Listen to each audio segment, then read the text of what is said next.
Thank you. Good morning, everyone. This is Ron. It's a little after 10 a.m. Saturday morning, uh, and we will begin.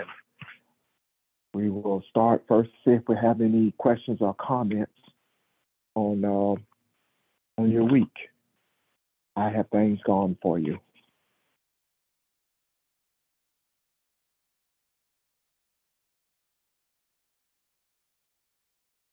No questions, no comments. Okay. I tell you what, then let's go right into it. On last week, well, a couple of things I thought was important. We were looking at uh, dichotomy and in spiritual things is what kind of got us there, and we were looking at the some of the creation story as some examples like heaven and earth or on the same plane. It's not two different things. It's not heaven or earth. You are heaven and earth, and kind of getting some understanding of that, along with good and evil, or as another example in light and darkness. And we hello. I say good morning. Okay, good morning, Pastor. So so we went from there and we were looking at the Beatitudes, and what we were looking at in the Beatitudes was that involved the light and darkness, the understanding of light and darkness, and the separation of, and what that meant. So, in other words, uh, the creation story invites us to be creators. It invites us to complete the creation story, if you will, and become that which we have been seeking. And so we got there and we started looking at something that we had talked about before, as we have all of this. But one of the main things that kind of grabbed our attention was love your enemy, and that's where we were the last couple of sessions, and to trying to understand that. So, did that come across? Is there any questions or comments on anything I've said, or anything? Have you seen that any clearer, or do you need clarification on it? Where do you stand with that? Because I think we're at a very important part of understanding ourselves, and not necessarily uh, understanding a role, because we have discussed loving kindness and forgiveness in the earth. I think we're already there, and that, along with understanding ourselves and who we are, is pretty much the same thing. So as we walk into this journey of becoming, or being, place uh, awareness more than anything, because we already who we are, we're just not aware of it. So as we walk into that place of discovery, this is where we're on. I think we're in an important place. So pause right here to see if we have any questions and or comments. Ron, good morning. This is Barbara. I want to just comment briefly on what you just Yes, said ma'am. about, um, duality and how we are already at the point where we can love, provide, give love and kindness. But I want to just reiterate that it all starts with you and with me internally. We cannot adequately and and and and we cannot adequately love someone else or provide or give loving kindness or show mercy until we can do it within ourselves. So if there are any of us who are still beating up ourselves about something we missed, something we did, or something we could have done, rather than just saying, okay, uh, embracing it and saying either I will do better next time, et cetera, and not just beat ourselves up, we are not really able to give love and kindness and show mercy, um, to the extent that we have the potential to do it. So we got to show it to ourselves first. Thank you. Thank you. Thank you. I have Excellent. Yes, sir. I think that is extremely important that we make sure that we are clear on what the enemy is or what it means. And the reason I say that is because the climate that we live in, it is very easy to forget that and move into a place of labeling someone as being an enemy, and that impedes the progress that we're making to bring humanity to a place of balance. Thank you. Thank you, Pastor. Yeah, that's and I think Barbara opened the door for that as well. But that's where I wanted to kind of pick up anyway, because I wasn't sure. Sometimes I explain things and I don't think I'm clear on it, and so I did want to kind of revisit that for a few minutes anyway to make sure we understand that. As Barbara said, the loving kindness that is in you and the forgiveness and all of this, it starts with self. It starts with an internal journey. It starts with that evaluation of who you are, and so does enemy. Enemy is talking about you. It is talking about those things, and we talk about we've talked about this in the past. If I can go back a little bit, we talk about that that community that lives in us, those voices, those parts of the egos, those anxieties, all those things, even just voices of the past and those things that have brought us comfort. And the example I used was, since we were infants, the frustration we felt, whether we needed changing or needed a bottle, we expressed that by fussing, by crying. And from there, we've built that little wall up, and it is full of feelings and emotions, and that has been a comfort. And when you look up enemy, it talks about that. It talks about that being the head of household, or that which is dominated or had power over you. So and it also talks about being in disguise, and we tried to open that up by saying all of those voices, all of those emotions that you have put in, that you have stockpiled over the years, it is easy to project them onto someone else. You may get mad at a spouse or a sibling or somebody very close to you, and you project all of that to them. That is why sometimes you ever go through something and you come out on the other side of it, and now you and that person aren't speaking, and you say to yourself, why did I say that? Why did I go that far? He didn't mean that, or I know him. He didn't mean to say that. He never talks like that.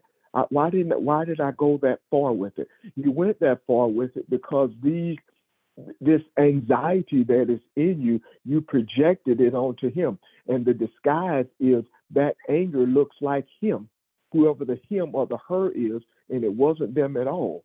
It's the fact that we still have issues with our feelings and emotions, and being able to discipline ourselves in that arena. So I agree with what Barbara said. It's an internal thing, and it starts with us, and it is a part of what our meditations are. And even during those times when she describes when we get mad at ourselves and say, how did I do that, or what do I do? It's because of our feelings and emotions. So the loving thy enemy starts within. It starts within, because if you can love within, you can certainly love without. So when we move to that place, and that is not a simple thing.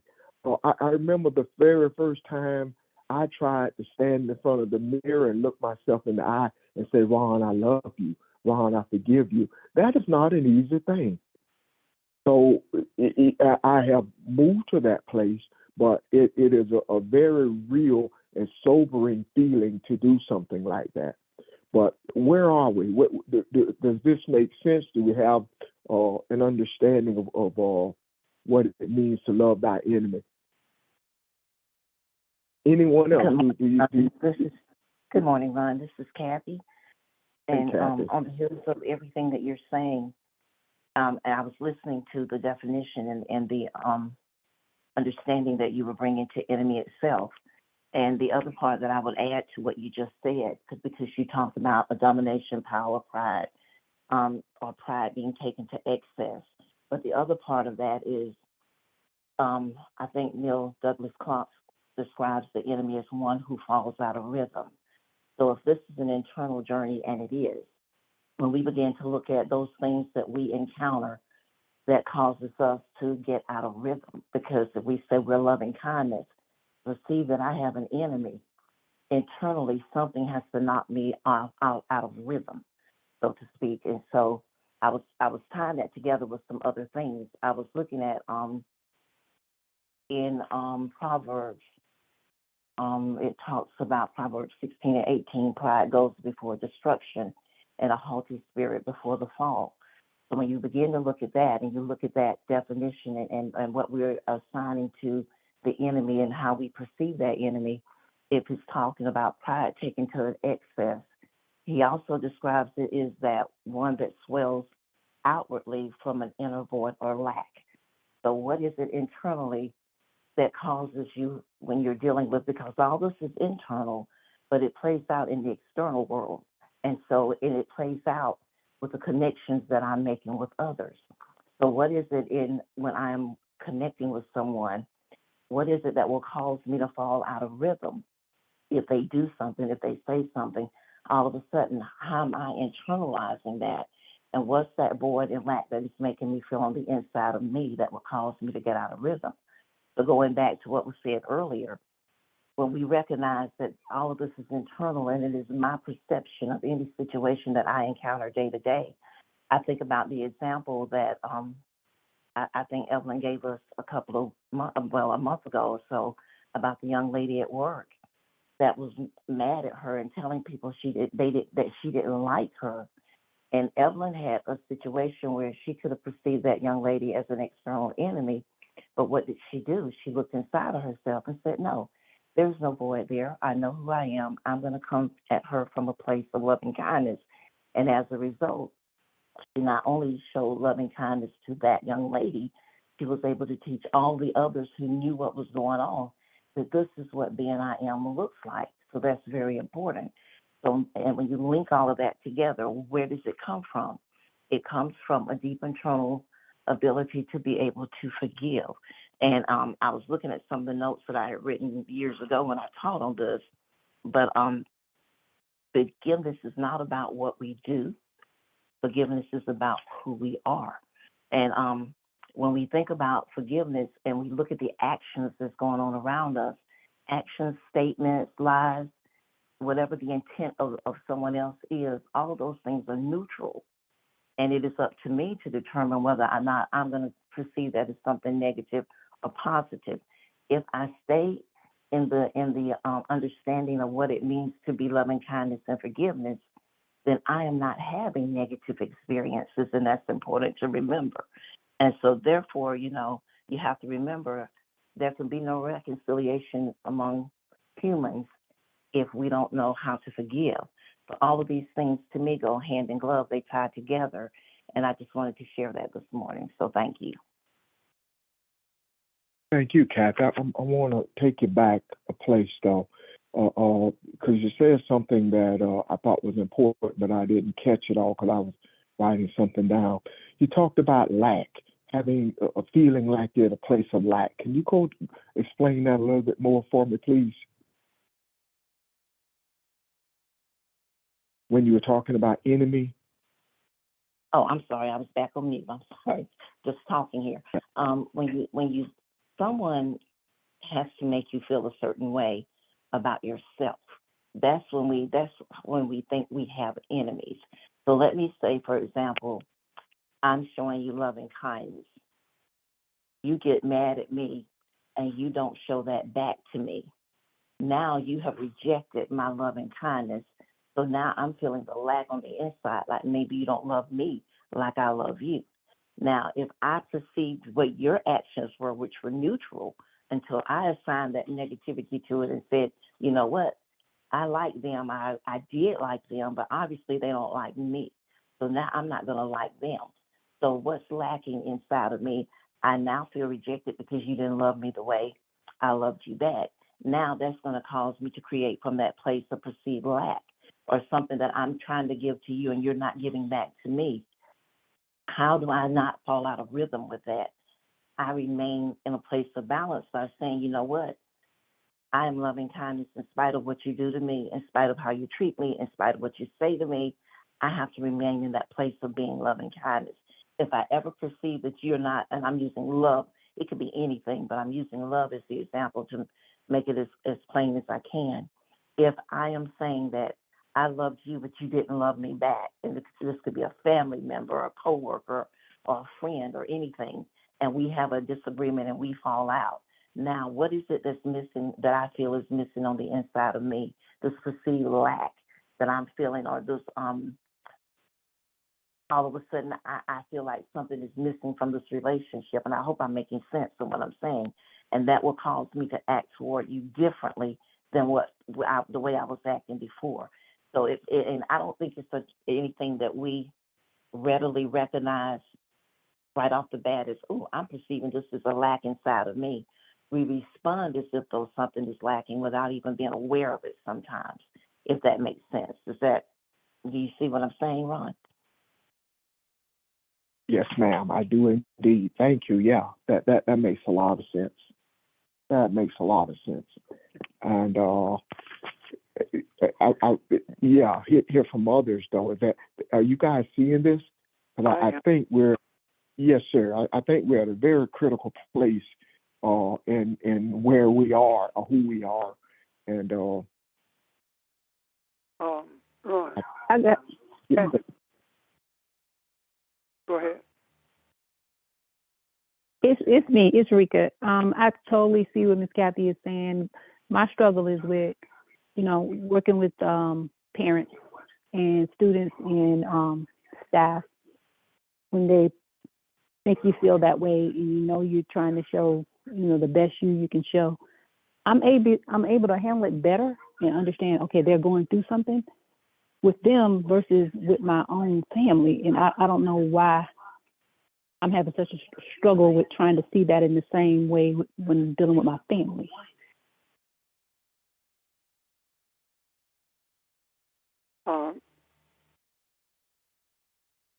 Ron, you go respond.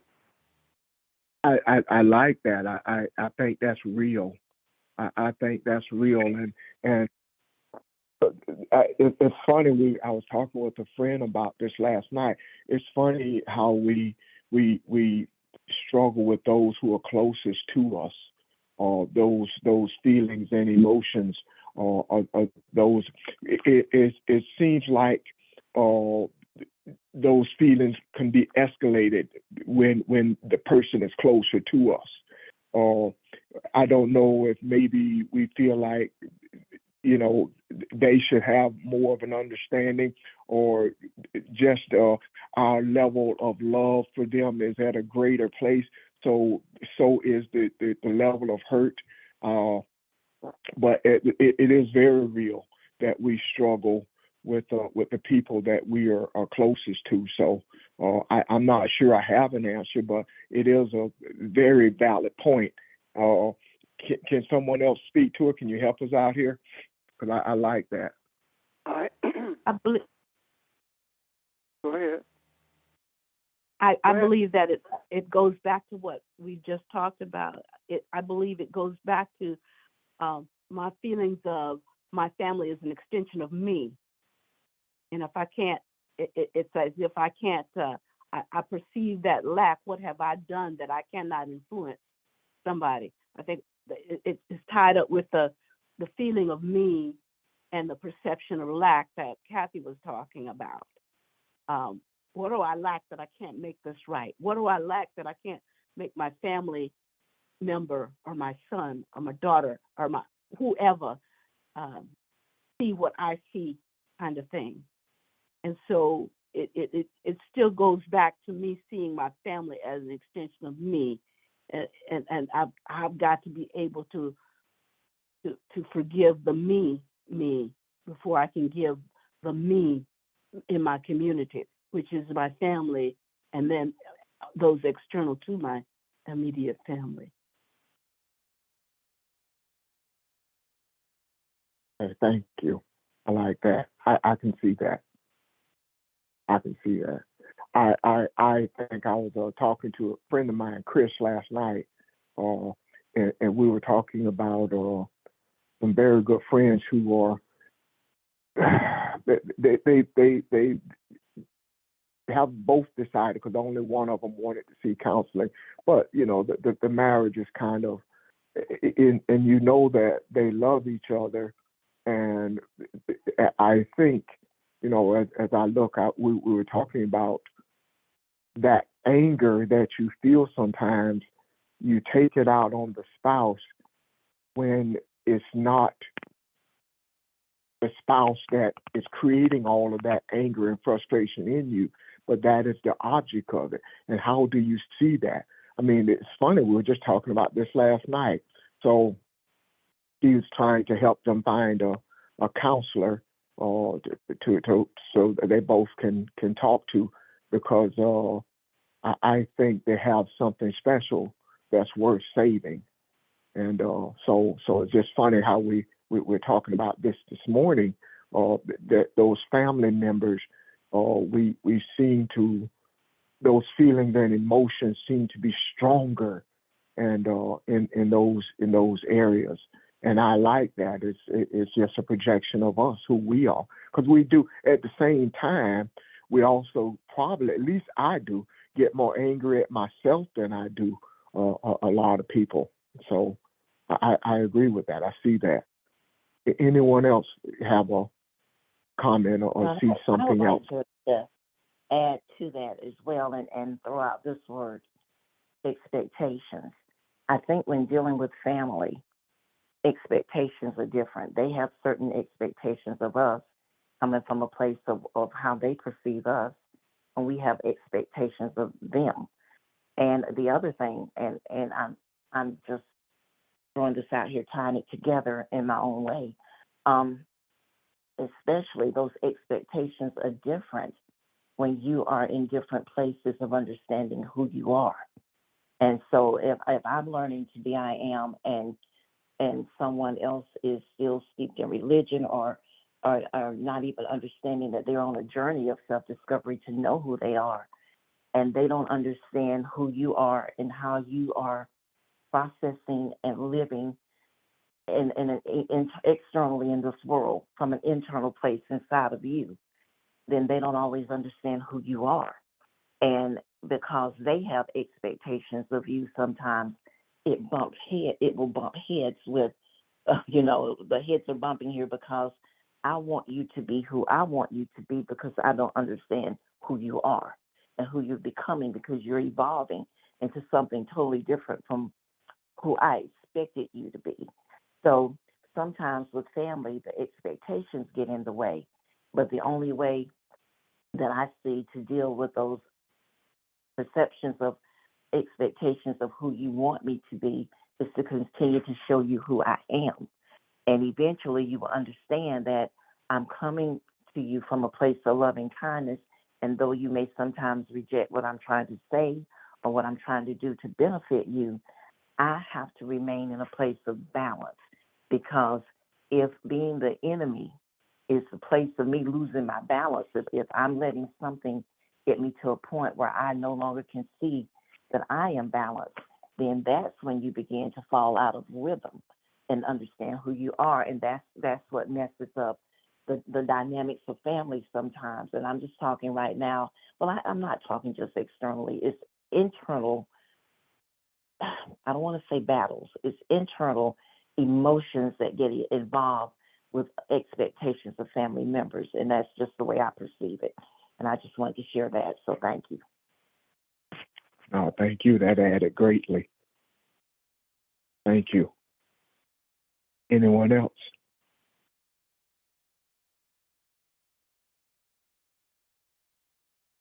Rika, does that help any?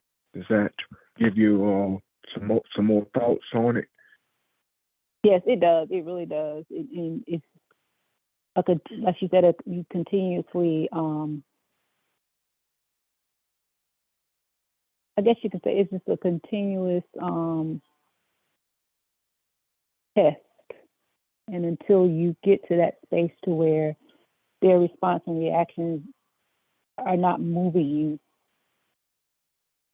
Yeah. and that's when you kind of that's when you kind of okay, you can accept it just as you would a stranger on the street or the people you work with and so forth. But it's rough because my kids will tell me, "Well, Mom, you should understand. You know me." But I understand that, but I'm human too. Yeah. And we'll have those conversations, and then the next thing will happen, and be like, "Okay, you go in there with me again." But I know it's something within me that I need to really work on to help me stay in that place of balance, regardless of how they come off.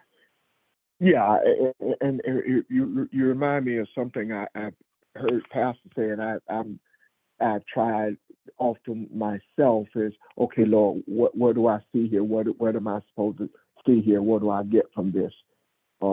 That helps you to take a step back and look at things a little bit. Because you're right, it's just as much for you as anybody. So I like that. Anyone else? Anything else? Let me add this before we go anywhere else.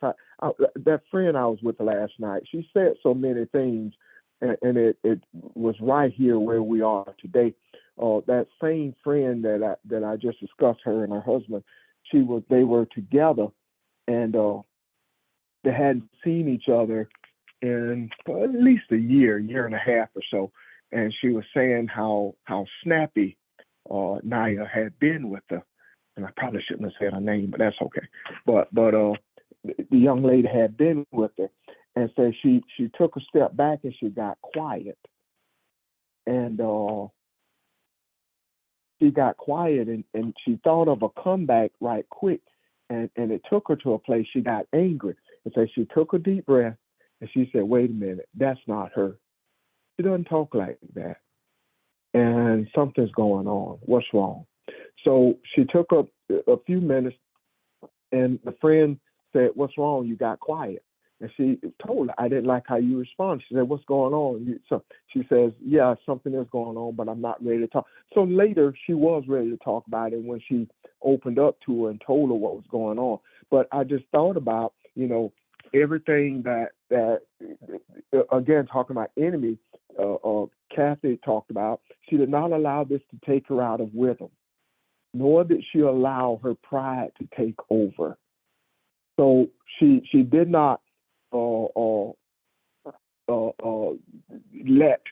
her ability to forgive just that fast, come into play, because it wasn't so much that what she had said she knew was not directed directly at her. It wasn't intended for her. So she never lost sight of who she was. So even though all of this happened, she saw everything that we're talking about in an instant and pulled it all back. And I thought, wow, we were kind of talking about that the last couple of weeks, but you just brought it all home in one little story, one little statement. So I just thought that was significant. We just talked about most of this last evening.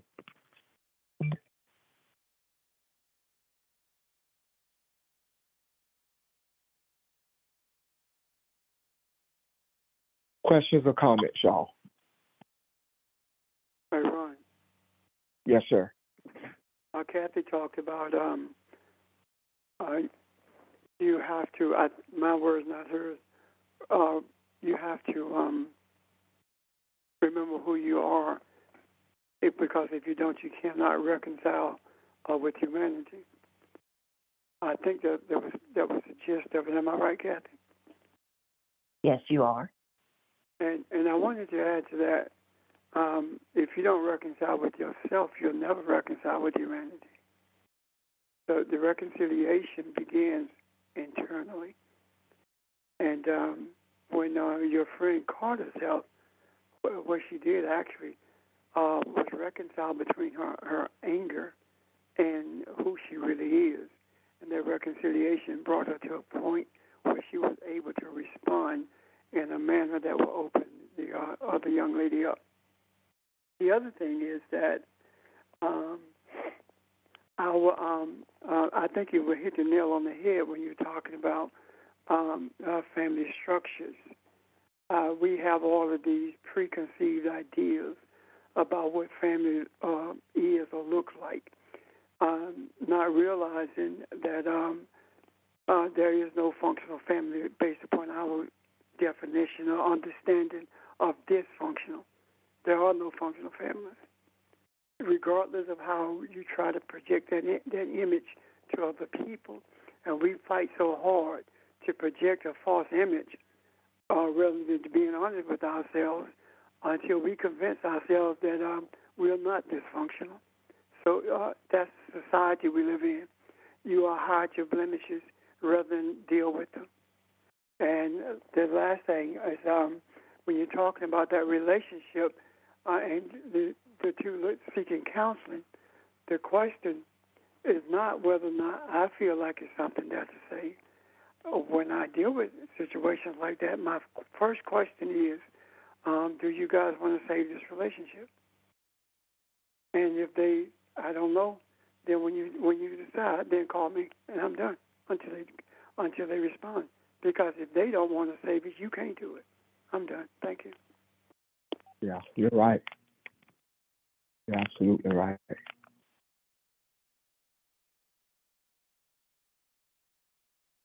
Good discussion, y'all. Anyone else?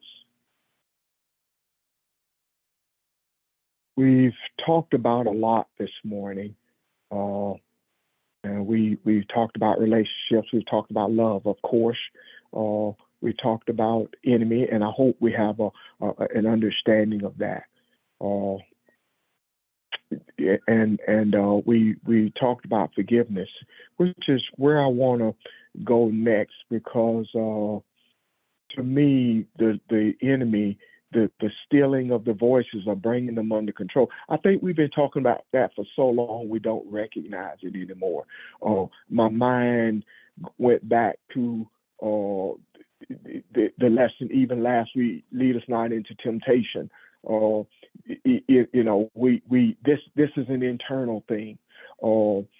Even the evenly yoke kind of thing.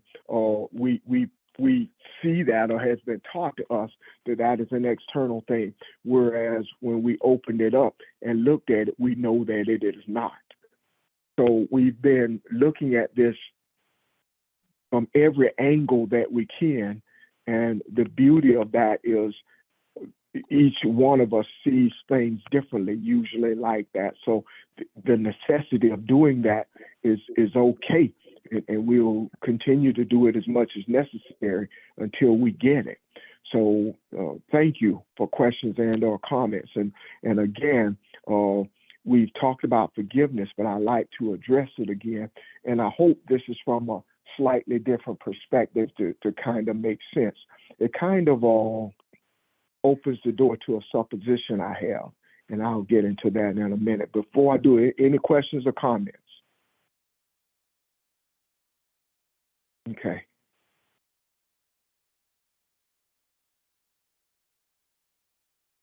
I want to read something for you. If you guys want to follow along with me, I am in 2 Samuel chapter 12, and I want to. There's a lot here, but there is something here that I want to bring into forgiveness. There is a situation here, 2 Samuel chapter 12. And I'm going to read a few verses.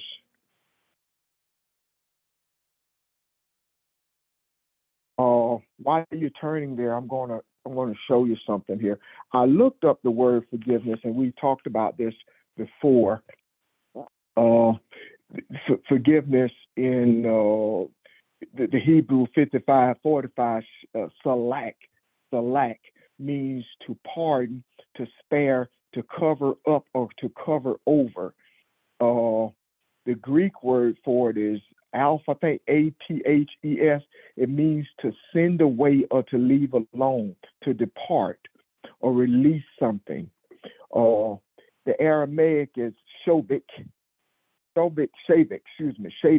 means to divorce as in to end a marriage, as well as to pardon something. Okay, so in looking those up at various places in the scriptures, that's what it talks about. And then in some places in the Old Testament, it uses the word madaka, M-A-D-A-K-A, is an Aramaic word that means to purge or expunge something, like expunging something out from your record to make it spotless. So those are different words. There's another word that I want to add to forgiveness. And if that sounds a little arrogant, I want you to hear me out, please, and you will see where I'm going with this as I read this scripture to you, because I don't think it's arrogant. Hold on. Okay. And 2 Samuel chapter 12, I want to read this for you, and then let's talk about it for a minute. Then the Lord said to Nathan to David, and he came to him and said, there were two men in one city, one rich and the other poor. The rich man had a great many flocks and herds, but the poor man had nothing except one little ewe lamb, which he bought and nourished, and he grew it together with him and his children. It would eat of his bread and drink of his cup and lie in his bosom, and was like a daughter to him. Now a traveler came to the rich man, and he was unwilling to take from his own flock or his own herd to prepare for the wayfarer who had come to him. Rather, he took the poor man's ewe lamb and prepared it for him, for the man who had come to him. Then David's anger burned greatly against the man, and he said to Nathan, as the Lord lives, surely this man who has done this deserves to die, and he must make restitution for the lamb fourfold, because he did this thing and had no compassion. Nathan then said to David, you are the man. Thus said the Lord God of Israel, it is I who anointed you king over Israel, and it's I who delivered you from the hand of Saul. And I gave you your master's house and your master's wives into your care. And I gave you the house of Israel and Judah. And if that had been too little, I would have added to you many more things like these. Why have you despised the word of the Lord by doing evil in his sight? You have struck down Uriah the Hittite with the sword, have taken his wife to be your wife, and have killed him with the sword of the sons of Ammon. Okay, let me back up, because I fumbled on that. I should have given you some background. David was had his army was in battle, and while they were in battle, he stands on the top of his castle, and he sees a woman bathing in in the same village, but in another house, and he wants her. And this is the Bathsheba story. He sends for her, and I'm kind of skipping some stuff, but he sleeps with her, and she becomes pregnant. So he sends for her husband Uriah from the battlefield, because he wants Uriah to sleep with his wife so that he would think the baby was his. And Uriah, being loyal to his fellow soldiers, says it's not fair for me to do this. So he sleeps outside of the house. He will not go in and sleep with his wife. So David's next idea is to send him to the front of the battlefield to have him killed, which happens. So this is Nathan's response to what David did in that manner.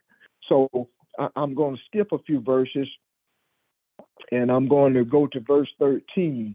And verse 13 says, Then David said to Nathan, I have sinned against the Lord. And Nathan said to David, the Lord has also taken away your sin. You should not die. Where did Nathan take him?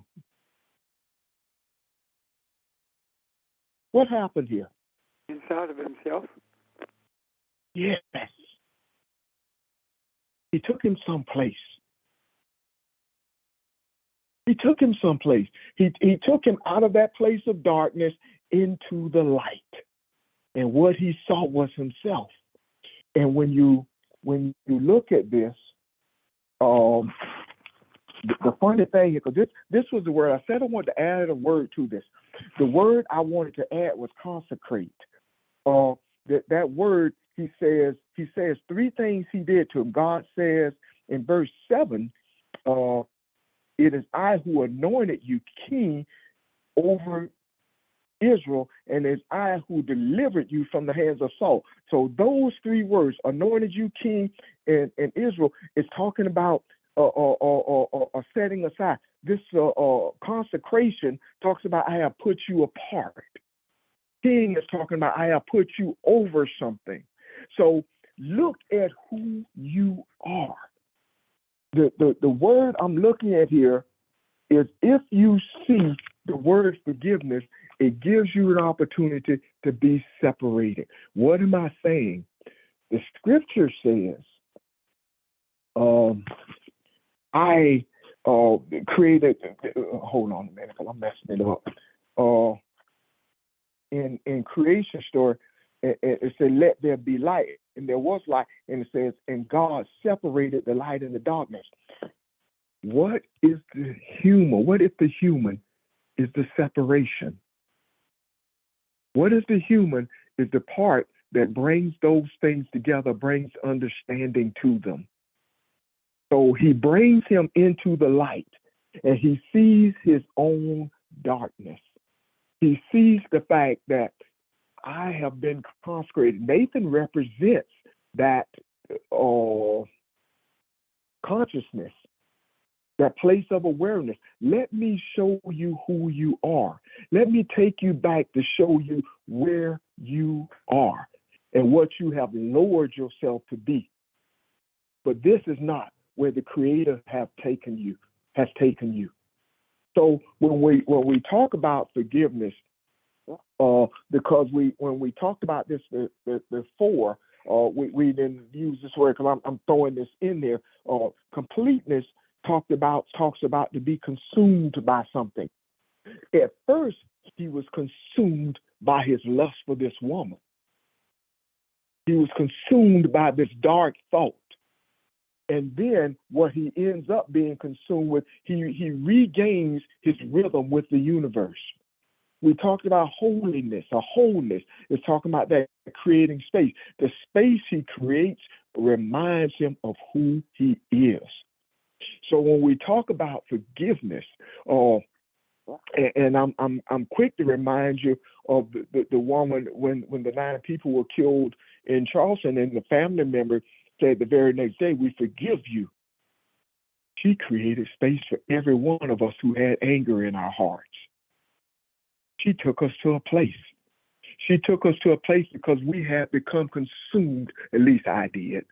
I had become consumed with my anger and my disappointment.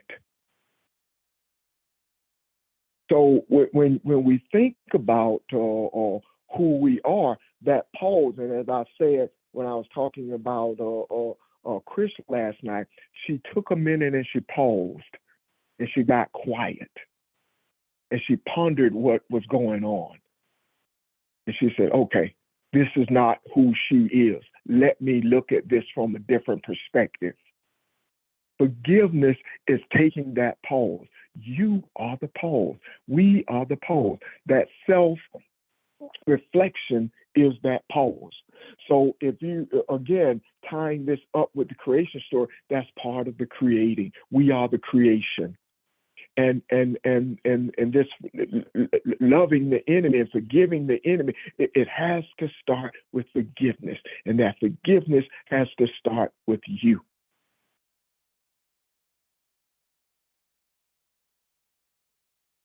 Ron, I have a question. I'm sorry, I yield. No, go ahead. So what you just told us about Nathan and David is an internal conversation that we have with ourselves. Am I correct with that? This is something that's how. Yeah, that's how I see this from a spiritual perspective. As we said before, thank you for that. Thank you for that. Because as we said before, there are two sides to things. There's the practical side. The practical side we are familiar with. If you look at word for word on the page, and I did not look up the name Nathan, what that meant. I should have, but it's two different people talking. I'm saying, for in the spiritual sense, as you just laid out, this is that internal part of us that has this conversation. Because sometimes we fall by the wayside, and it takes us a while to come back. It takes us a while to see what we did. It's no different than the person I was talking about. You get mad at your spouse or somebody. It might be your sister or your brother, somebody very close to you, and you say, "Why did I say that? I shouldn't have said that. I know he did what he did, but it didn't require that kind of response." You come back to yourself. You come back. You reconcile and say, "Wow, I can't believe I went there. I need to dial it back." So that's what this is. That's the equivalent to this conversation. Yes, ma'am. Yeah, it's an inner dialogue, and I find myself a lot of times saying, "Forgive me," and I don't say it to the Creator. For some reason, I just feel it. It just comes out with me. Forgive me, because I know I have said or may have even done something unconsciously to someone that was not right, so to speak. So I'm constantly saying, "Forgive me." And I don't know why I keep saying that, but that's just part of my lifestyle. That's the part of my way of life now, because I realize the responsibility that I have in this consciousness. I'm going to get this right one way or the other. So that's why I was asking you about the internal dialogue that we have constantly, all the time, with ourselves. I'm done. Yeah. Yes, sir. A couple of things. One, Evelyn, you don't have to get it right. That's not on you. It is already right. You just have to remind yourself that it is. And each time that you say to yourself, "Forgive you," or "I forgive you," or whatever, all you're doing is reminding yourself what the right principles are, the right direction that you should have been traveling in, the right thing that needed to have been said.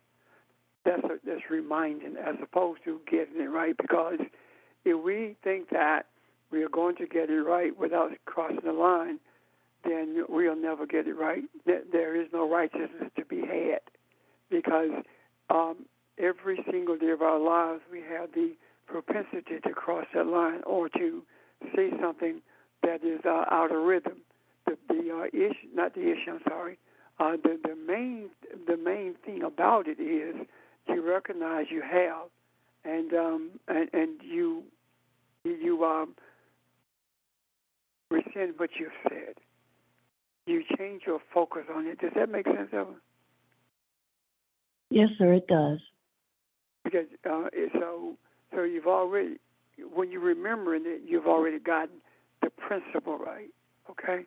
The other thing is this: when Ron was reading, something came to me. What did Nathan say to David? Nathan said to David, "The Lord has already forgiven you." Think about that. David had not asked for forgiveness at all. David was centered on doing right by the person that was described to him by Nathan. And when he said, when he realized who Nathan was talking about, Nathan had to tell him, the Lord has already forgiven you. So when you go forgive yourself, basically. And when David repented, when David forgave himself by virtue of seeking the forgiveness from the Lord that had already been given, David was bringing himself back into rhythm.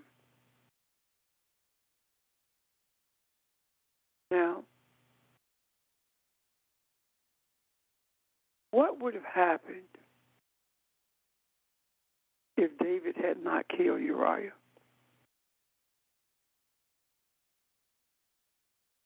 Why did he do that? David killed Uriah because he did not want him to find out what he had done, because he and Uriah were friends. Because under the principles of the kingdom during that period, the king could have any woman he wanted in the kingdom with impunity. So what was the unrighteous thing that David did? He killed somebody to cover up what he had done because he did not want it to go public that he had killed his friend because he had impregnated his wife. So what does all of this mean?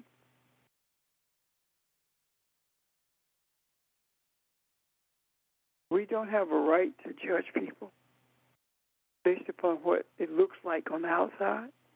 Neither do we have a right to put them on a pedestal. Because from the outside, David looked like he was the righteous man. And he was.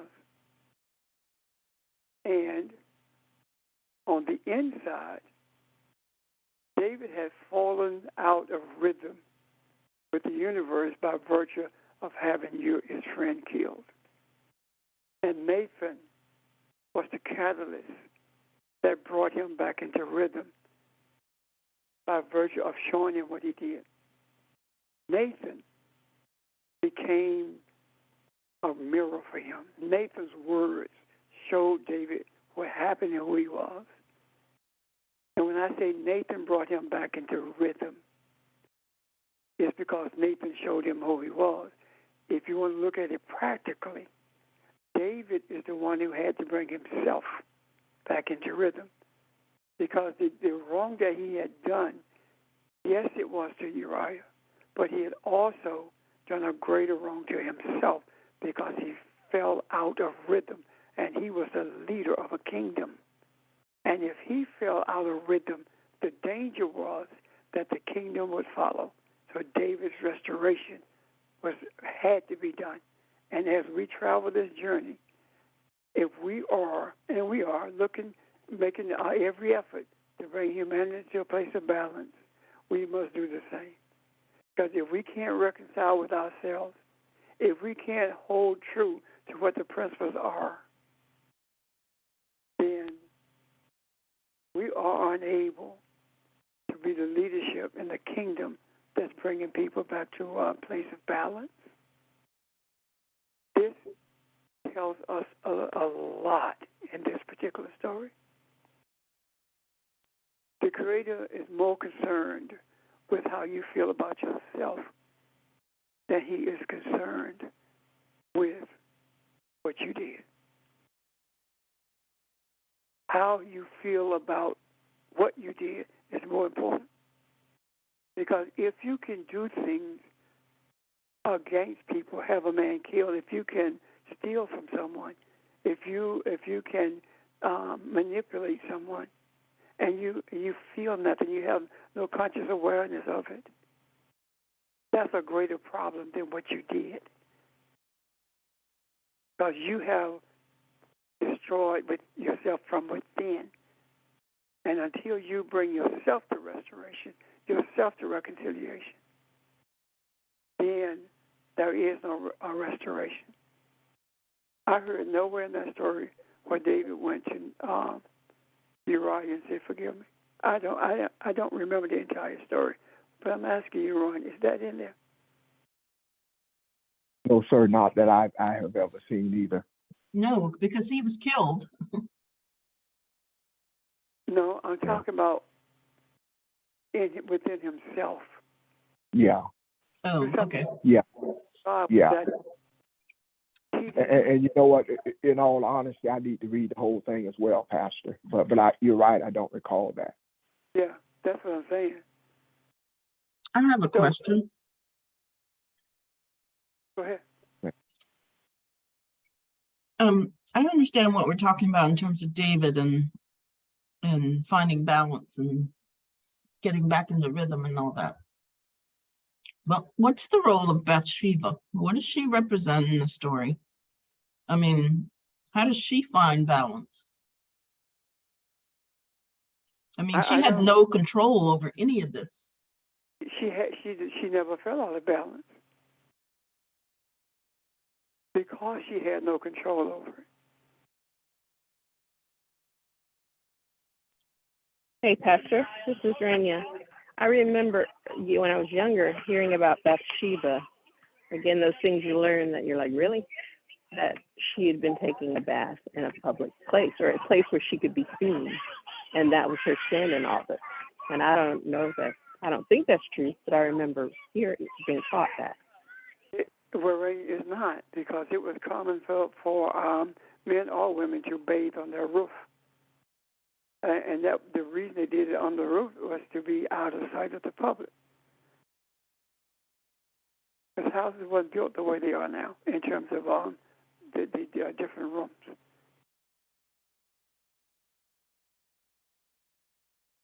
Good morning, everyone. I think what's happening with this is that the blame was put on Bathsheba because she's female. As the blame is always put on females when they have nothing to do with the circumstances or the outcome of the circumstances. And this is a story giving us insight into how devious masculinity can be when it feels like it has the power to do anything it chooses to do. It's more about that than anything else, I do think, Rainier. Does that make sense to you? So what does she represent? I said that she had nothing to do with it. It was just a story. Saying that no matter what a man does, the woman is to blame for it. She in this story, she plays a major role of showing the defects in masculinity when it feels as though it is all powerful. And David plays a role in that all powerful nature by forgetting who he is and what his journey is supposed to be about. He saw eye candy, and she did not have a choice except to capitulate to him because he was the king. He had no role in the devious nature of what was taking place. He was just the object of it. Yeah, her name means daughter of an oath, and I don't know how that plays in it, but to me, she brings about a certain type of balance, because if you look at who Uriah was, who she was married to, he was loyal to the king. He was loyal to those who he fought with, and he was willing to give his life. In fact, he did give his life to it. And when David goes through his period of mourning and goes through his period of forgiveness first and then mourning, she gives him a son. which also represented balance, although he ends up going astray. But Solomon ends up being one of the greatest kings that Israel had. So if looking at the men in her life, or the things that she helped influence, I guess, I would say she represented a type of balance. But for me, I still have thoughts and questions, and I'm gonna tell you my thoughts. Okay. So here is this innocent woman, had nothing to do with what was going on, and she just became the pawn. And then it seems to me like she stayed the pawn, because David has her husband killed, basically. Mm-hmm. So now he can say, oh, my friend is dead, this is his wife, I need to take her in and protect her and do all this stuff for her because my friend, her husband is dead. So it seems like that he had cover, whereas she was just a pawn. And I know this is all metaphor and whatever, so that's why I'm trying to get to what is her role really? But isn't her role, whatever it is that ties us to something enticing, or something that gives us pleasure, or something that's materialistic that we can't let go of? As we talked about this, I was thinking about what Klotz talks about in terms of loosening and binding. And what we bind ourselves, bind means tie yourself to something, to enmesh yourself in something, in some aspect of materialism, material existence. And that's where your energy goes. It's like you are fire, but you enclose that fire in a circle and try to hold it there. But forgiveness has to do with loosening, cutting. What Klotz talks about is cutting the cord of what we've been bound to, what binds us, cutting that cord, whether it's an emotion, or whether it's a lust, or whether it's a murder, or whatever it is, loosening it and letting ourselves go, liberating ourselves, so that we can then allow whatever possibility the universe presents to us. In other words, it reminds me of what Pastor used to say about if you're in the ditch, if you got holding somebody in the ditch, you got to stay in the ditch with them. Unforgiveness is like that.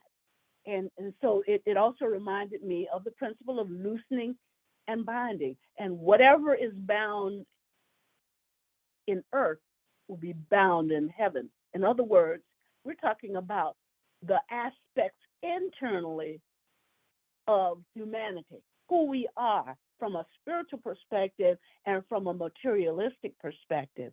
And unforgiveness holds us, binds us, ties us, entraps us, keeps us looking at and coming from things from a materialistic perspective. And when we forgive, it unties, it's like opening a gate. It unties everything that has bound us. And it frees us, and it frees whatever we've been tied to. That's the thing about forgiveness. It frees not only us, but whatever we have tied ourselves to or been tied to by someone else. If that resonates. Right. Yeah. So are you saying Bathsheba played the role of forgiveness? She allowed that. I think that Bathsheba just simply was symbolic of something that we can take and attach ourselves to, and not be able and entangle ourselves with. It doesn't mean that she did anything. It's like money. Money doesn't do anything. The energy that it has we can use that energy for good, or we can choose to use that energy something that's not good. Bathsheba did not do anything to entice David or to entice anyone. It's like anything. We were just there. She was there. She was. I don't know how else to say it. It's just like think of something that was just there in your life. It's really, an attachment to, like Ron was reading about the lamb, the symbolic story of the lamb. He attached himself to that lamb so much that he couldn't see beyond his own selfishness, to see that if I'm going to feed somebody, I got to take somebody else's, a poor man's lamb. He doesn't have anything else. He's given his all. I've taken his all in order to feed somebody instead of using out of my excess. So forgiveness is unloosening the cords that bind you to something you don't need to be bound to. So no, I agree with what you said. Bathsheba is simply there. I don't know if I'd call her a pawn, but she was there. Mm-hmm. Didn't know what was happening. Didn't control what was happening. But who could control what was happening is you or me in any situation. Just like David had the opportunity to control what was happening. And when he did not, that's when Ron talked about the pause, the thing that something has to come, Nathan, something has to come and capture our attention to make us pause, to actually see internally that this is not who I am, kind of thing. Mm-hmm. I just to add on to that, this is a thought that I originally had with Sarah, Abraham's wife. The way men have tried to silence women in the scriptures, they are invisible and they are silent. Spiritually, what if that is the design?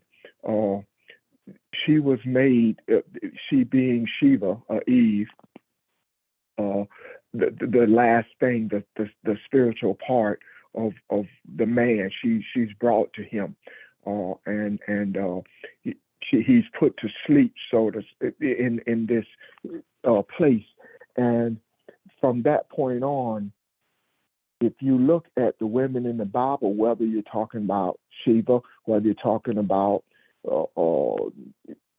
Mary, whether you're talking about Rachel and Leah, or Sarah or Rebecca, all of them were pillows, foundations. All of them were comforters. All of them were balanced. They said very little. Their actions were very little, but they were pivotal in every story.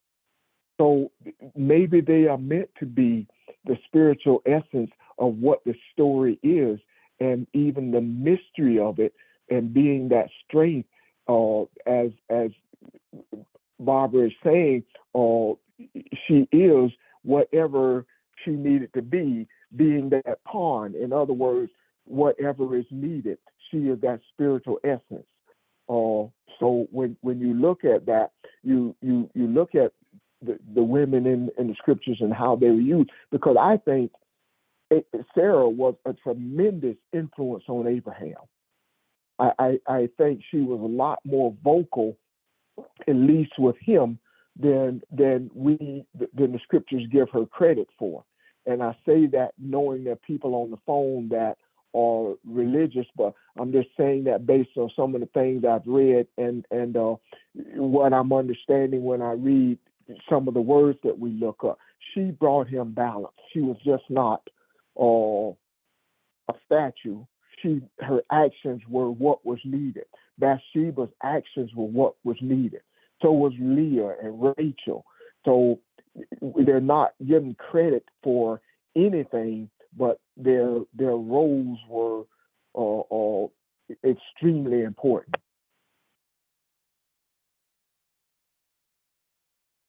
Suppose that Morning. the hope. Go ahead, George. Thank you. One of the things I don't think we should overlook in this is when you look at the story of Uriah, David, Bathsheba. After David sent the people to go get Bathsheba, and he put life in her, the premeditated thoughts that he had to get rid of Uriah, and he knew he messed up. So it goes to show you that Uriah and David had a relationship. If David didn't know Uriah, he probably wouldn't even care, because that was one of the perks that come with the position King David had. So we all have premeditated thoughts. It ain't just men, women. All mammals have premeditated thoughts. And there are people out here that wake up, can't get no rest, can't get no sleep, because guess what? They going to mess your day up. I don't like Evelyn, and I'm going to do something to knock off her A game. There are people I know because they done told me. They ain't say that about you, Miss Evelyn. But I know people. I'm like, hey, man, why you get at that dude like that, man? And I can't sleep at night. Oh, I think about getting him. And people like that, I keep real close to me. Gonna be my best friend, because if you ever do it to me, I'm going to let you know what I can do to you. So you got to talk about that premeditated thought of he killed David way before the knife went in him. And you can't overlook that. And in that, all I'm saying is it ain't just men that got premeditated thoughts. Females got it too. If you didn't have them, you wouldn't be on death row. So we got to give some attention to how we think out here. And, these emotions, and just don't overlook the premeditated thoughts that David had after he found out that Bathsheba was going to bring another god or goddess to the earth. Thank you. George, you brought up something interesting before we go in a different direction here. Suppose one of the things that takes place here is this union is what kills the greed and selfishness and the lust that is in David's heart. Suppose that if this does not happen, this greed and lust would have been pushed onto the kingdom, because that baby dies. That which was in his heart that created that died. Pastor, you want to speak to that a little bit? Yeah, I'm sure you see more than that than I do, or somebody. Because that baby does not live. God tells him it's not going to live. That is David's seed. Is there something in that we haven't said or haven't discussed? And Reb, forgive me for interjecting or interrupting, Reb, and people. Can somebody give a little attention to premeditated thoughts?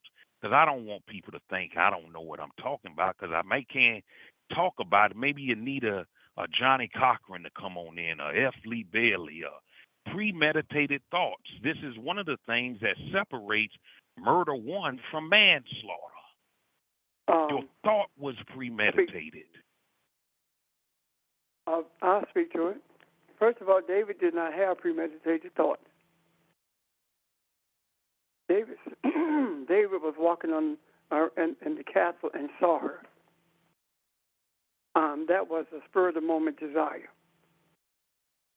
So if we believe that regardless of what takes place, the universe has allowed it for a reason.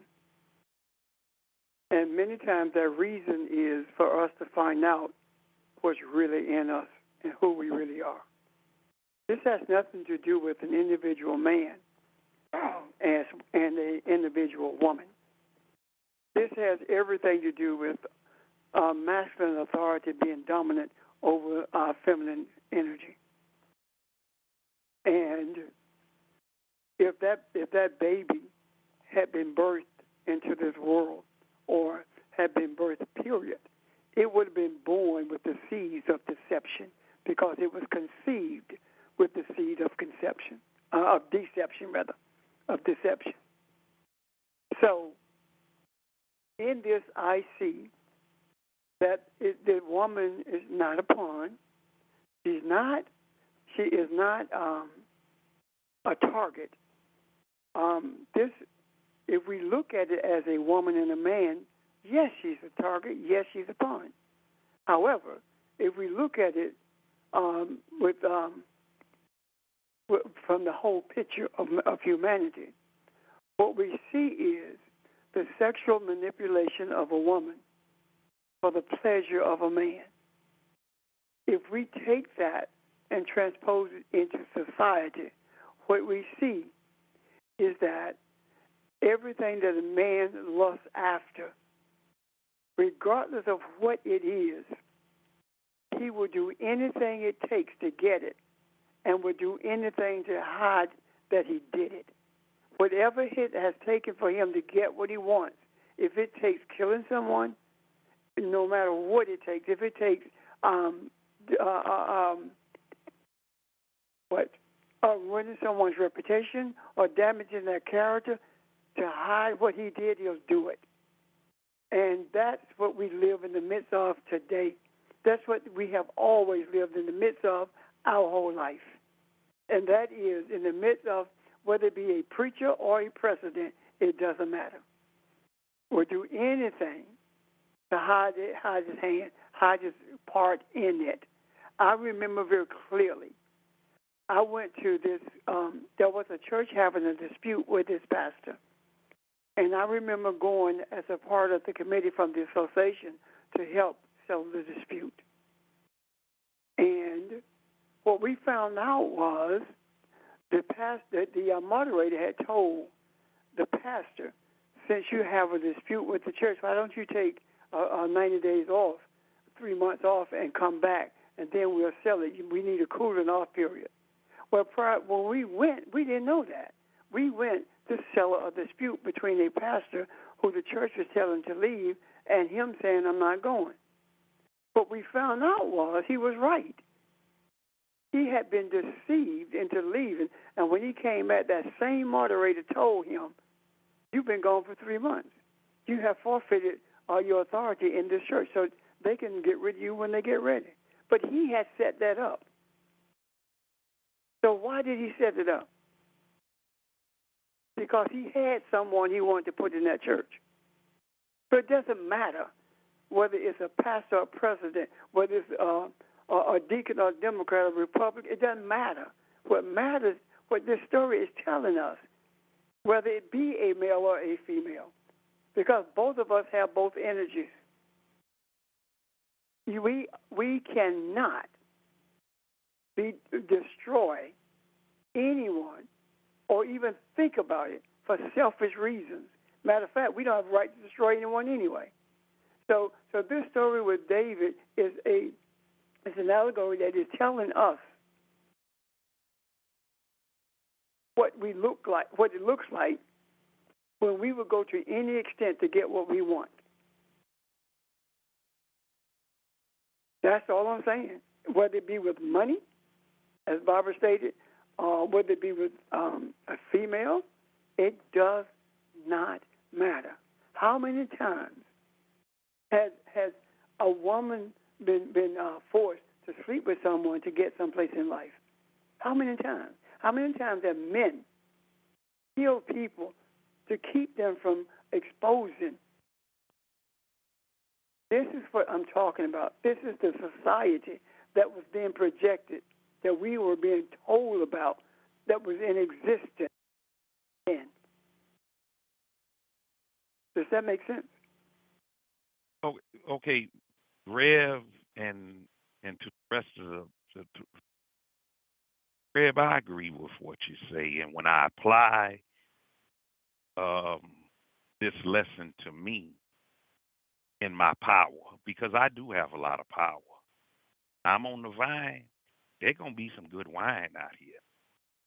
And in that power that I have, I cannot get intoxicated by my power. Because what could be a blessing to me could very well be a curse. All I'm saying as it relates to this, with Uriah, David sent that boy out there on that battlefield without a breast shield. That was the premeditated thought. That's all. I dig in what you're saying, that, Bathsheba was a pawn. Yet when I look at a pawn on the chessboard, the pawn is the most valuable thing on the chessboard because, number one, they're expendable. You always sing your expendables out when you go to war. Yet the pawn is the most powerful piece on that chessboard because if that pawn gets to the other side, for those that know how to play chess, the pawn can be whatever that pawn wants to be. The pawn can be another queen, yet the pawn can't be a king. The pawn can be a rook. It can be a bishop. It can still remain to be a pawn if you know how to play chess.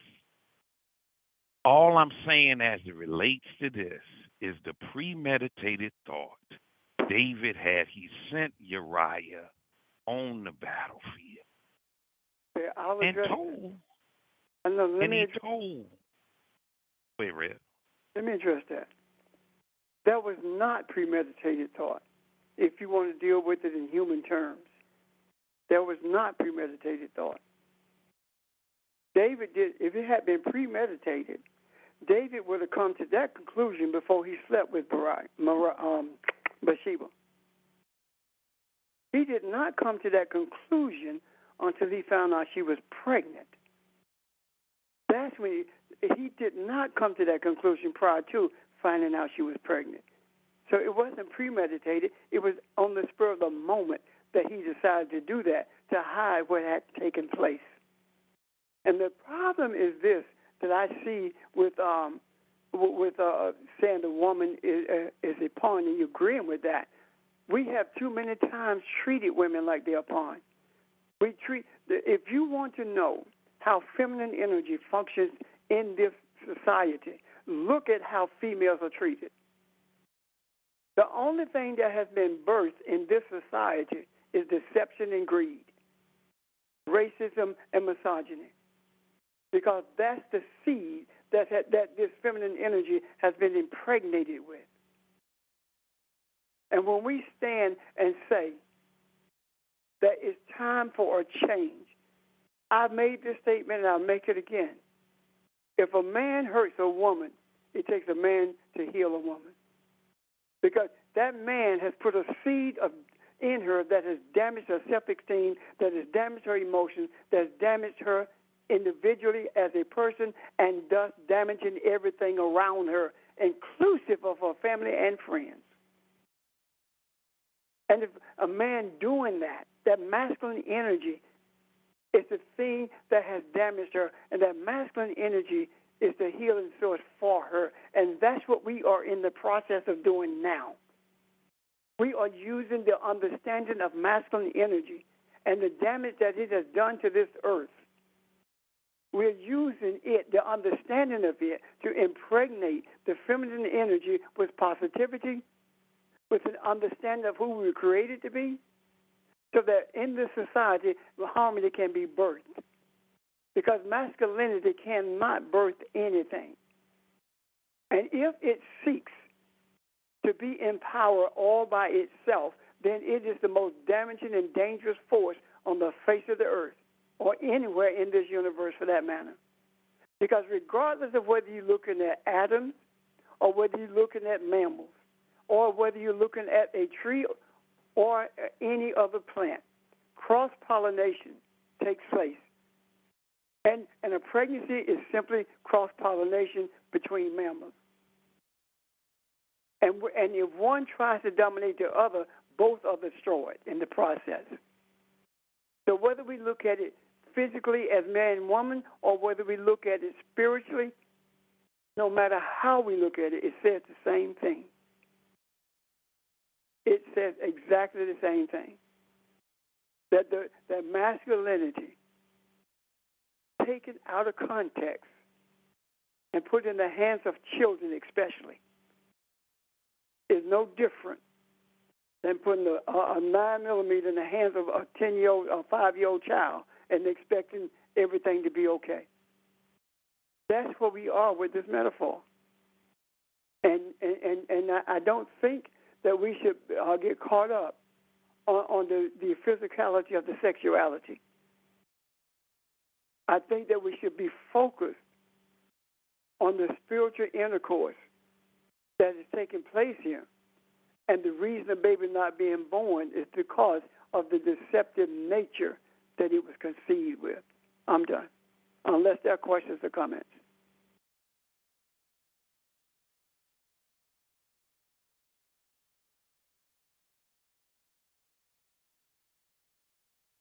I thank you, Pastor George. Are you okay with where we are? I think we're at a critical place here, and I want everybody to see what we're trying to convey here.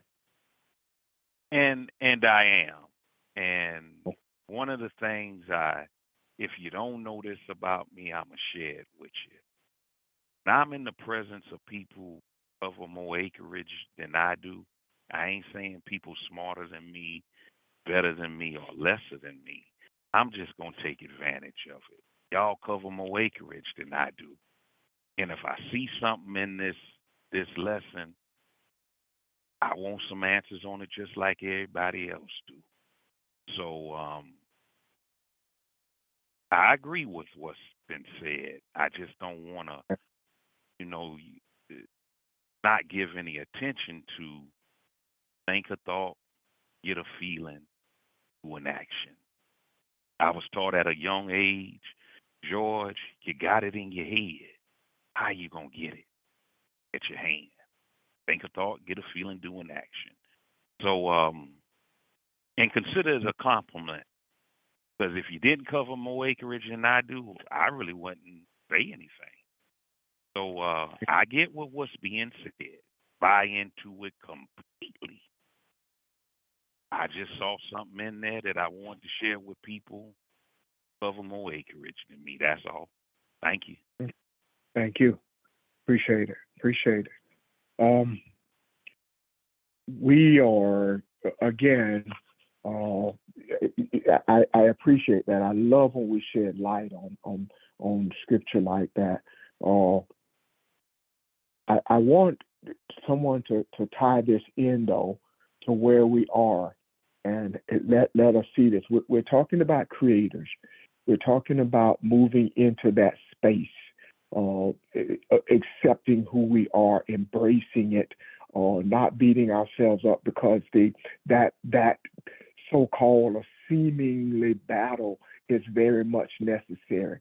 Those bouts with darkness are the catalyst or the energy fields that give us the motive and motivation to move forward. So as we see that, as we look at the heaven and earth, as we look at light and darkness, as we look at good and evil, as we look at how to love people, how to be forgiveness, does this help us to see that? Can somebody kind of tie this in to this discussion that we've had today, to where and who we are right now in the direction that we're moving? Somebody help. Yes, sir. Audrey, can you see what point I was trying to make? Because you introduced the idea of whether or not what was our role in this, rather. I mean, I see your point, but I'm not totally there yet in terms of what her role was. I mean, because I kind of go with Ron when he said that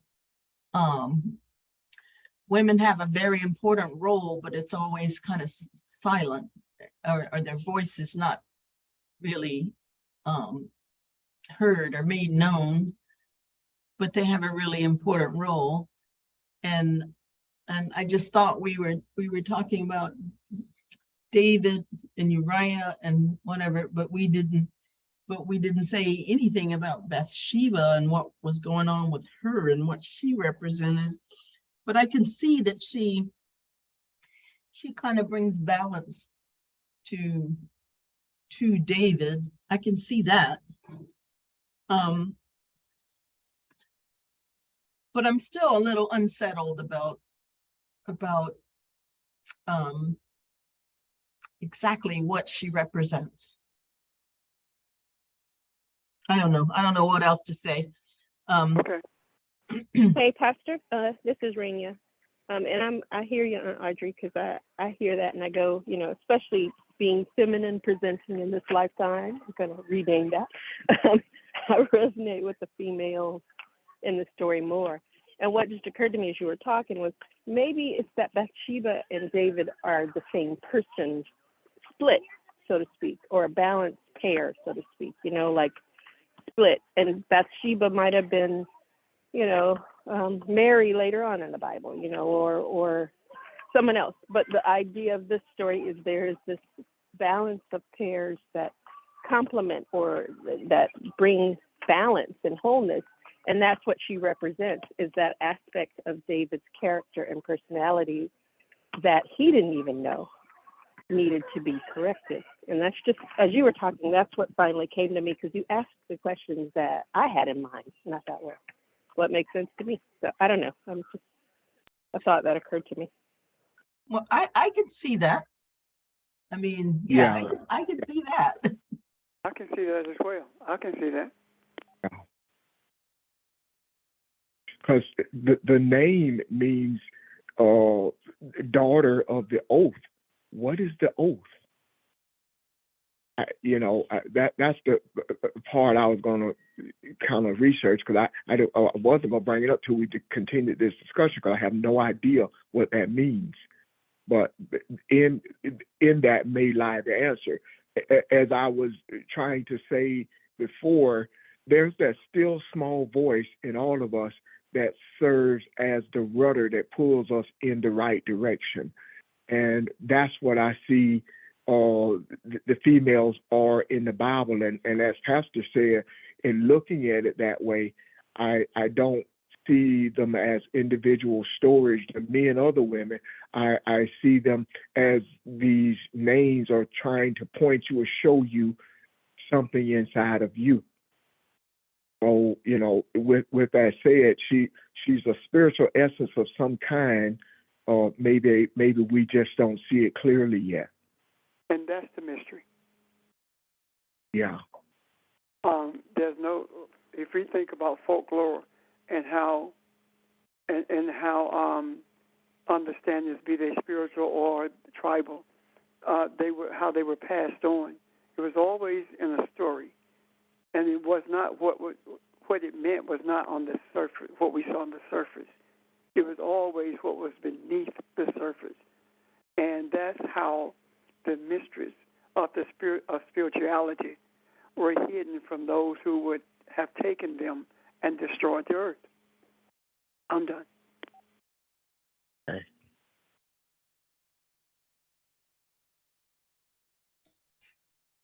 Hey y'all, this is Nick. I just want to add another layer of meaning to this whole story, but I want to make sure that sort of previous questions are done before I add another layer of confusion to this.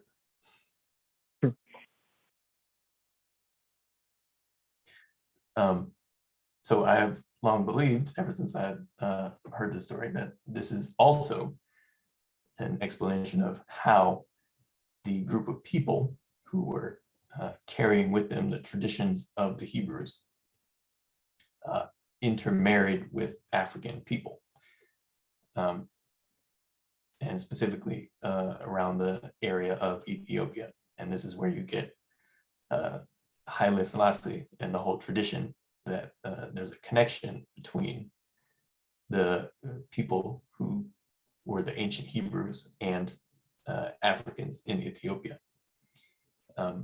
So part of what the desire of David for Bathsheba is an explanation of is the intermarrying, I believe, of the people of that time who carried the Hebrew traditions with sort of more African people. And the name Uriah in Hebrew means Yahweh is my light. Is a very like, should we say, high spiritual name. Whereas David is not so high, quote unquote, a spiritual name, if you catch my meaning. And I think that just speaks to what we've been talking about thus far, that David committed a sin when he did this, because he replaced something that was of, shall we say, a higher vibration with himself as a result of his own sort of selfishness.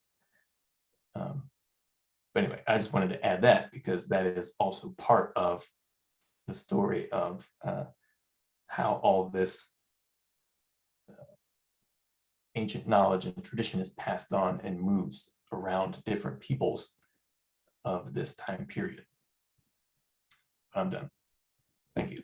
Nick, question Okay. for you. Hold on. I have a thought, but hold on. Well, my question is, Nick, do you think that his dying is what ignites this light? If he does not die, is that light illuminated?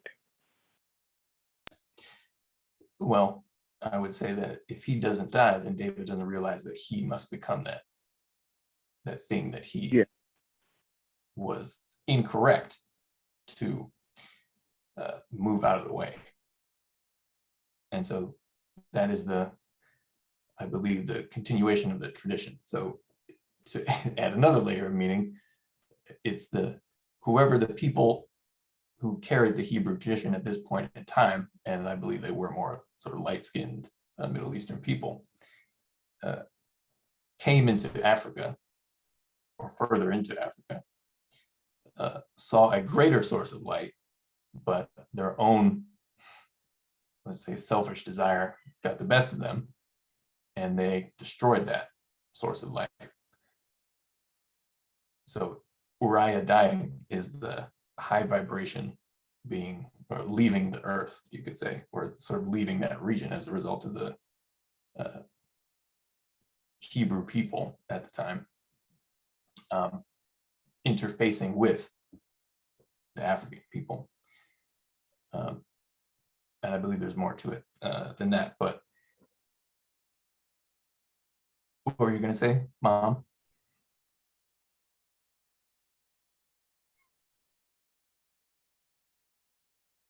You might be on mute if you're talking. Sorry. Who's talking? Now it's you. Oh, sorry. Somebody was at the door, so I had to go answer the door for a minute. But I was going to say, okay, now with Nick's explanation, I can see now how Bathsheba became David's balance, because if she was with this, if she was the other half of this higher resonating spiritual person, yes, now she's bringing balance to David. Okay, I get it now. I get it now. But I knew I just felt deep within me she had a real significant role in this that I couldn't quite see. But I get it now. Thanks, Nick. And here's another aspect of my theory about how all this plays out, is that the lineage that eventually leads to Yeshua, Jesus, probably also Mary, comes from the union of the Hebrew and the more African people.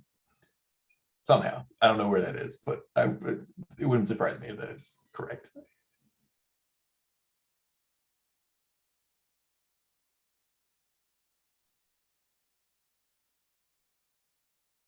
there's something more there. I just based on what Audrey just said, I guess. So maybe part of that balance, maybe she had to maybe she's the attraction to her is that light. Uh, that's interesting. Maybe the choice of being with David after his death was not a choice. Maybe if that's true, then that he was attracted to that light, then that simply says that the light that he was attracted to was for selfish reasons.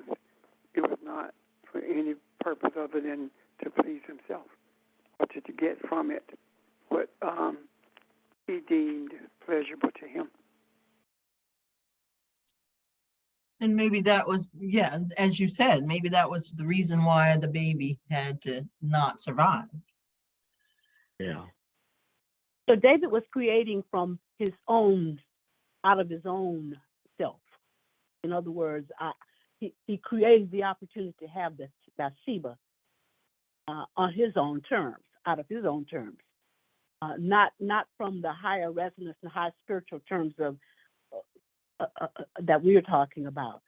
And so again, it's like when we don't set aside what we tie ourselves to in order to open up, to allow to open up to what the universe has for us. We cut off lots of beneficial things that could save us time and hurt other people time and hurt. But the universe will do whatever is necessary to show us who we are. We've just got to be ready to receive that. Mm-hmm. And one of the reasons we are not ready is because we are unwilling to part with what we have grown familiar to.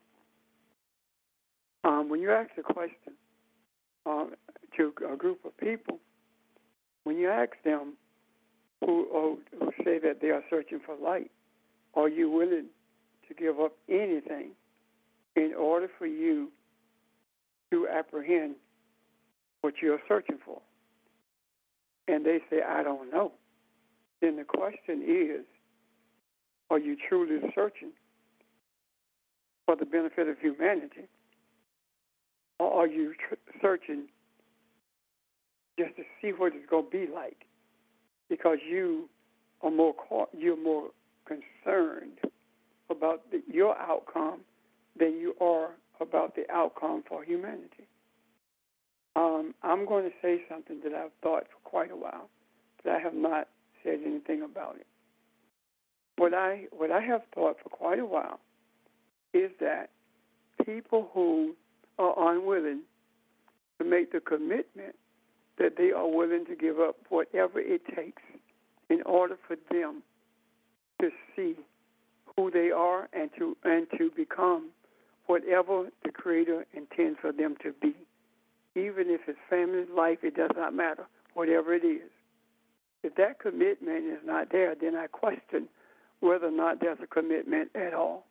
And the reason I say that is because I have seen greater commitments to religious settings that people know are not right. For example, you have a leadership team who knows absolutely nothing about the scriptures, who are very deceptive in everything they do and manipulative in that if you are someone who they can depend on to pay, then you have a voice until you disagree with them. But yet you still stay under that leadership. You still follow that leadership, and you make excuses for following it. Yet you say you're committed to giving up whatever it takes in order to be who you were created to be, not realizing that you're not giving up anything that's worth anything at all. And that is the reason, once that commitment is made and you begin to see the enlightenment that's available, the enlightenment that tells you who you are. Once you get to that place, what do you say? There's nothing to go back to. But as long as you hold on to that, I'm not sure that you believe that there is always something to go back to. And it's those confusion, manipulative principles that you have experienced in those religious settings. I'm done.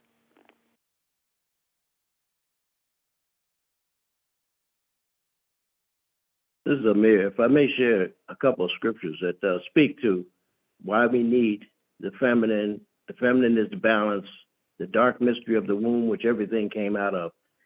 One of them is from the Proverbs, which of course you're all familiar with, is saying to wisdom, thou art my sister, and call understanding thy kinswoman.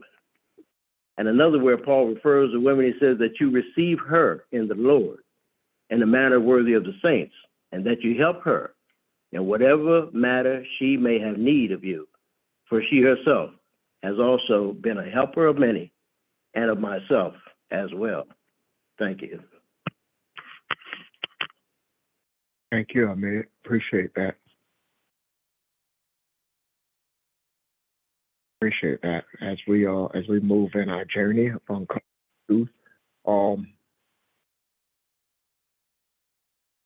I got just a thought to kind of tie this together. Something Pastor and Audrey were talking. So if most of the earth of mankind, the coupling together is not anything spiritual, it is for our own gratification, maybe part of what we are discussing and we see in this is the place of forgiveness, or a place of the human, or the one who is Elohim, or recognizes that he is Elohim. He is the one that brings meaning to those encounters. And in bringing meaning, it starts with us moving into a place of forgiveness of self, and learning how to embrace everything and not counting it as, even if it is not our act, or not counting it as a selfish or useless action, but seeing it as something, moving to a place of light, and seeing it as something spiritual. So that too can be a part of the forgiveness as we move back into rhythm of the universe, and trying to gain a better awareness of who we are. Is there something else in this that you see that kind of ties into where we are today and what we're trying to see?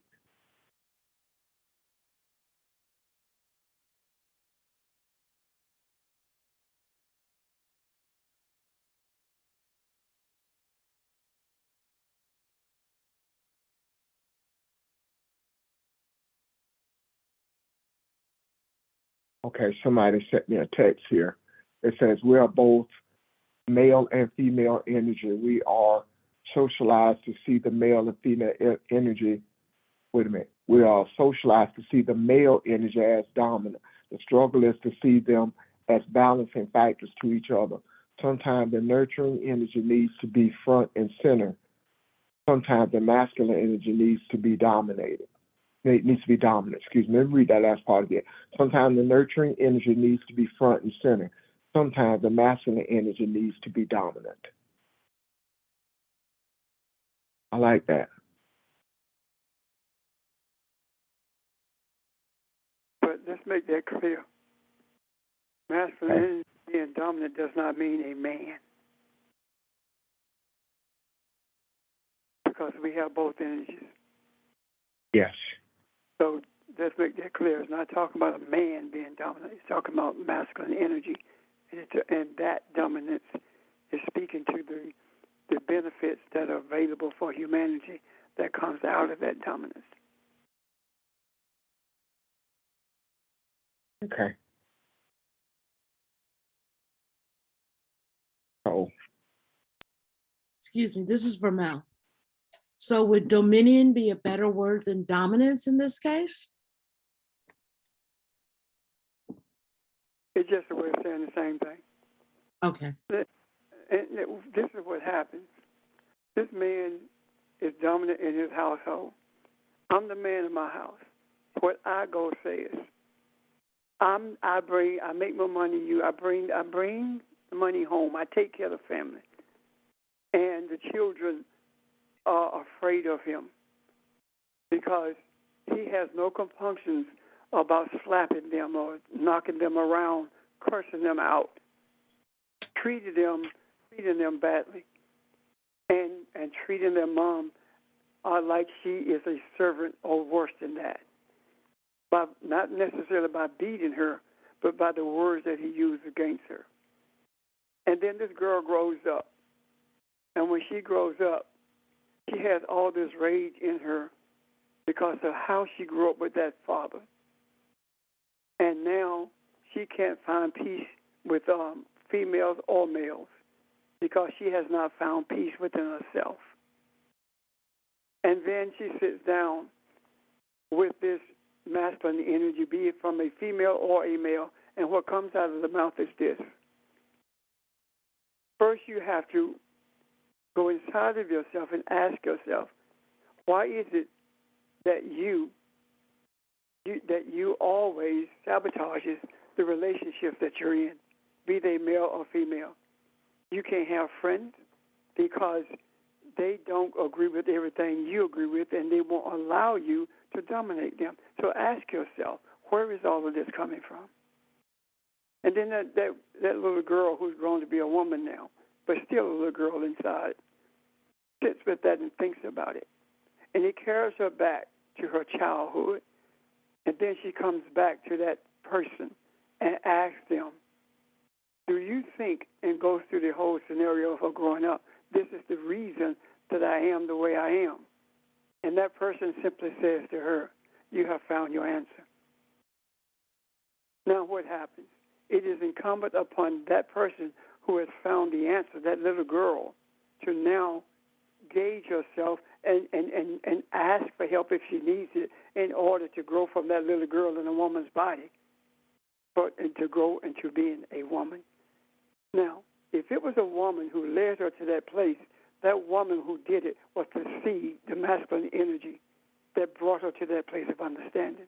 If it was a male, he did that with masculine energy. So it doesn't matter whether it's male or female. What matters is the seed of righteousness was put into her womb of desire to understand and to be one with herself, to reconcile with herself before she could reconcile with those who tried to befriend her, with those who tried to have a relationship with her. Does that make sense? Most strong. Not only, Thank you. yeah. I'm sorry. Go ahead. No, that's all. It does. It resonates very strongly. Thank you. Yeah, I was just going to say it brought us full circle. That's where we started. That's where we started. Talk about that enemy within. That influences every relationship, or can influence every relationship. Yeah.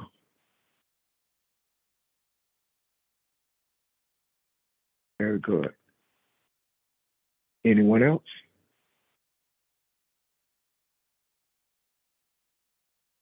I hope all of this made sense. If not, well, if you have questions and or comments, we will pick up tomorrow at that place, okay? Thank you, everyone. Question, comments, thoughts, your energy, everything. Thank you. And I look forward to seeing you tomorrow. Yes, sir. I want to say something before we leave. Yes, sir. I have, excuse me, actually I dreamed about it, but since then I've had thoughts, unending thoughts about us coming together in a physical way. And I have not seen anything that would lead us to come together on a continuous basis for the purposes that we came together prior to the pandemic. And the reason I have not seen that is because I've been shown that inside gatherings are more dangerous than outside gatherings, and that has been proven by the sporting events. Have not turned into super spreaders. If it had, we would have known, even though they tried to hide it, because that many people are not going to die without somebody saying something about it. Just between 400 and 1,000 folks dying a day, which is a broad spectrum there. So what I've thought about and given thought to is the possibilities of us coming together for the express purpose of fellowship outside, choosing a day that is warm. And there are those who say, well, it may get cold. It might. However, we know where we are, and we also know that the temperatures have been varying in the places where we live. So I want you to give some thought to that. And if we choose to do that, the consideration would be that we come together on Saturday for foundation and we fellowship, and then Sunday for greater new faith and we fellowship. That's what the question is. And I sure that I will get input from some of you guys during the course of this week. At least I hope so. And we'll go from there. Thank you. So what do you think about it?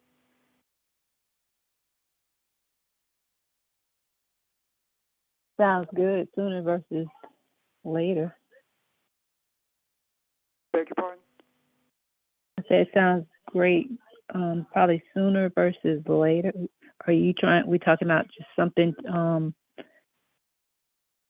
soon to just to gather and we go back to what we're doing, or are you talking about from now on? I'm talking about something that we will come together, because I know how much we miss each other. Yes, sir.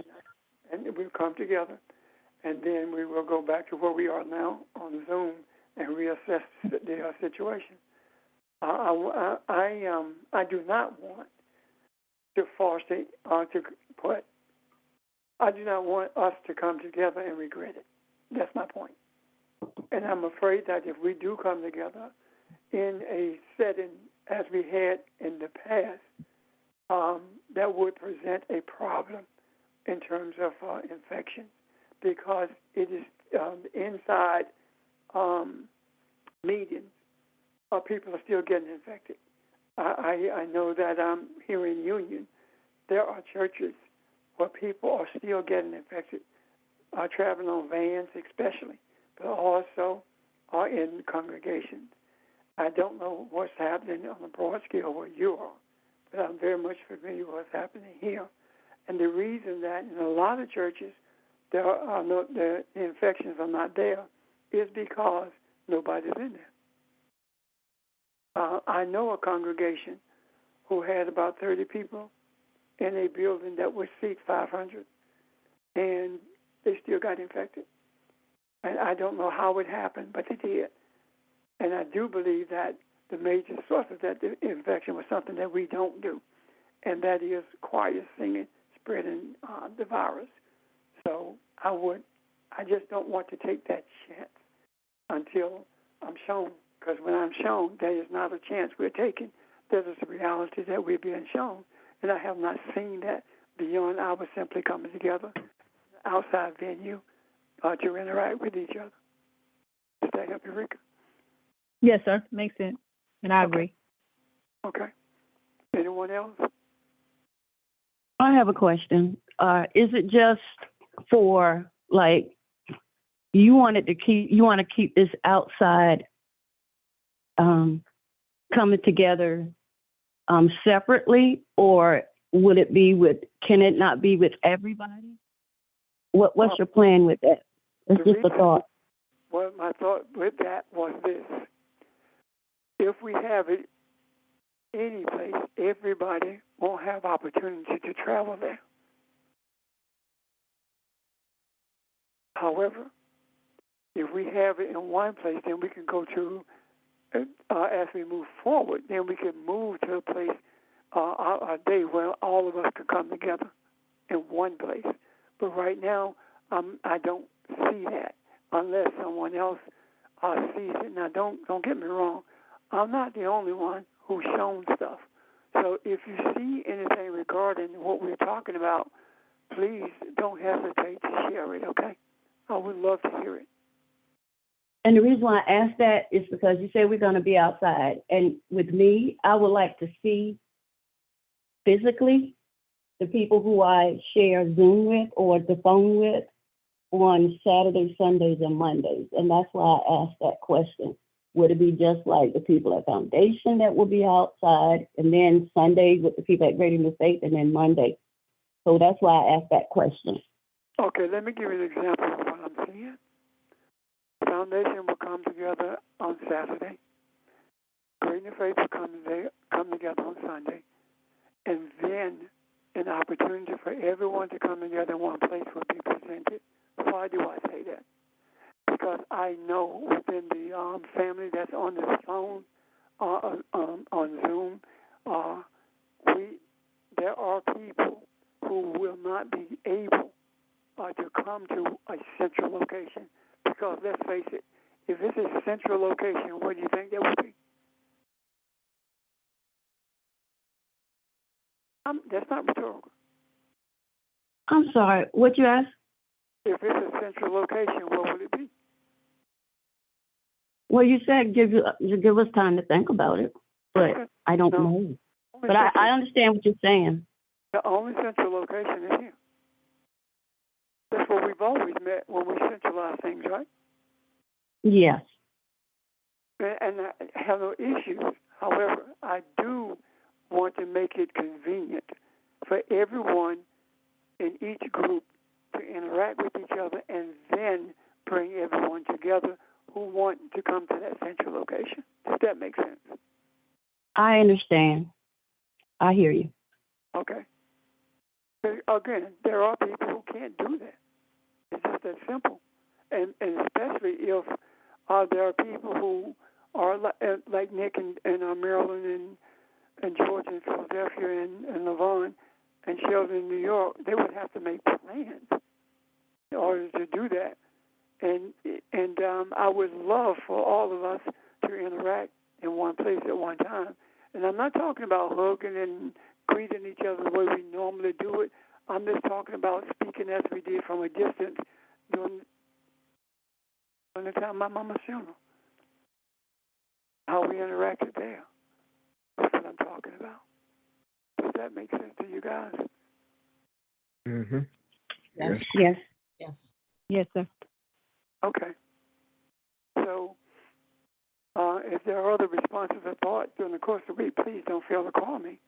And if there are things between now and tomorrow, let's bring them up, okay? Okay. And back to you, Ron. Thank you. Thank you, guys. Any other questions or comments? Okay. Look forward to tomorrow morning at 11 a.m. Hope you guys have a great Saturday, okay? Great. Thank you. All right, you too. You. Bye, Thank you. Bye, everybody. Bye.